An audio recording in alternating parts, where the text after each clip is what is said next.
ما امروز فاقد امت اسلامی هستیم.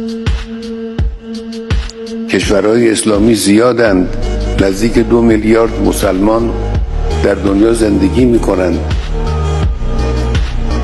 اما عنوان امت نمیتوان بر این مجموعه بود، چون هماهنگ نیستن، چون یک جهت نیستن. امت یعنی مجموعه انسانهایی که در یک جهت به سوی یک هدف با یک انگیزه دارن حرکت میکنن. ما اینجور نیستیم، ما متفرقیم. نتیجه این تفرق سلطه دشمنان اسلام.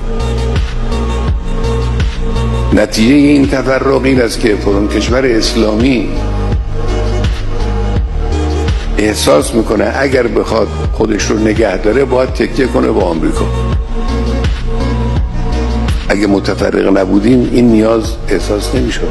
ما میتوانستیم پشت در پشت هم، دست در دست هم از امکانات یکدیگر استفاده کنیم و هم کمک کنیم یک واحد رو تشکیل بدیم.